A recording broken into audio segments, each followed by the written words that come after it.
নমস্কার বন্ধুরা, আমি ঋত্বিক আর আমাদের চ্যানেল ভবিষ্যৎ দৃষ্টিতে সকলকে স্বাগত।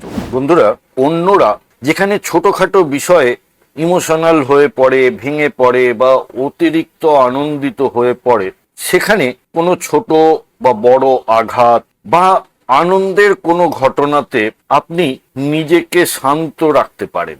আর এটি যদি হয় তাহলে লক্ষ্য করে দেখবেন আপনার জন্মপত্রিকায় কেতুদেব কর্কট রাশিতে অবস্থান করছে, অর্থাৎ কেতুদেবের অবস্থান এখানে। যে সকল জাতক জাতিকার জন্মছকে কেতুদেব কর্কট রাশিতে অবস্থান করে তারা স্বভাবগতভাবেই অত্যন্ত গভীর অনুভূতির মানুষ হয়, কিন্তু নিজেদের আবেগকে এরা অনর্থক প্রকাশ বা এক্সপ্রেস করতে পছন্দ করেন। এরা খুব ভালো করে জানে কোন সম্পর্কের পেছনে কতটা সময়, কতটা শক্তি, কতটা অ্যাটাচমেন্ট দেওয়া উচিত। মানুষের দুঃখ কষ্ট এরা খুব দ্রুত বুঝে ফেলে, কিন্তু নিজে সহজে ইমোশনালি দুর্বল হয়ে পড়ে না। চন্দ্রের রাশিতে কেতুদেবের অবস্থানে এরা সাইকোলজি বা therapist, mental health counselling, nutrition বা অল্টারনেটিভ থেরাপি, হসপিটালিটি বা সোশ্যাল কেয়ার প্রজেক্ট, এই ধরনের সেক্টরে যথেষ্ট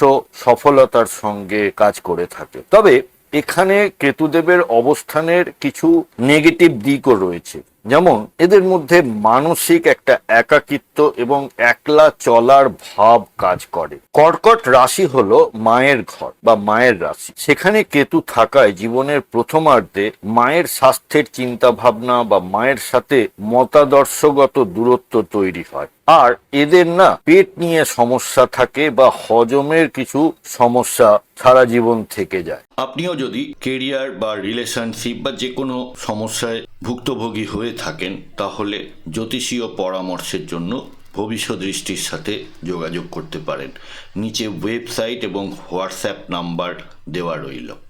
বন্ধুরা, ভিডিওর কন্টেন্ট ভালো লাগলে লাইক, কমেন্ট, শেয়ার করতে ভুলবেন না। আর এই ধরনের ভিডিও আরও দেখতে প্লিজ চ্যানেলটি সাবস্ক্রাইব করবেন। অনেক ধন্যবাদ।